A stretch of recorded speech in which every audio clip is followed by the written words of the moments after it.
بسم الله الرحمن الرحيم maanta bishu tahay 18 bisha shanaad 2016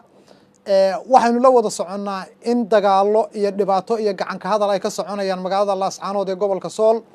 muddadii ay Soomaaliland gacanta ku haysay dawladda Puntland ee Soomaaliya iyada oo mar walba ka digto ka taxadiraysa in dhiig Soomaaliyeed uu si dhibaato yar u dhaco ayaa maanta waxa dhacay dagaal ka dhacay magaalada Laascaanood ee gobolka Sool runtii waxa nasiib darro ah dad guryahoodii jooga qashinka ka guranaya nadaafadii magaalada iyo horumarkii magaalada ka shaqeynaya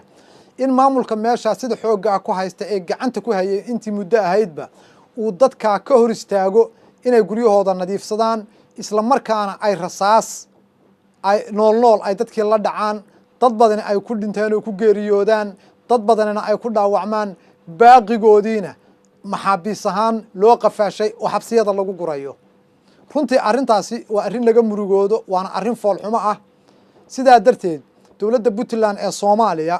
iyada oo mar walba hore u tixgelinaysa nabadgelyada maanta waxa la soo gaaray xilligii dulqaad ku dhamaaday Puntland haddii xaaladdan ku sii socotana dhibaatada ay Soomaaliland ku hayso shacabka reer Sool iyo magaalada Laascaanood ee mid ay gacanta ka laaban doonto maaha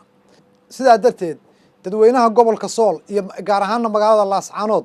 waxaan ugu baaqaynaa inay difaaca wadankooda xaq ay u leeyihiin ay gutaan isla markaana ay dhinac iska dhigaan kala qaybsanaantooda iyo magacyada gaarka ah ee la kala baxbayaan beesha caalamka waxay dawladda Puntland ee Soomaaliya ugu baaqaysaa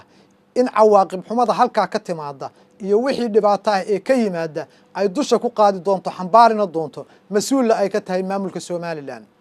Puntland waxaan ku celinaynaa Puntland inaanay marnaba u dulqaadan doonin xasuuqa jirdilka xabsiga iyo dhibaatada lagu hayo dadkeeda ku dhaqan magaalada Laascaanood ee gobolka Sool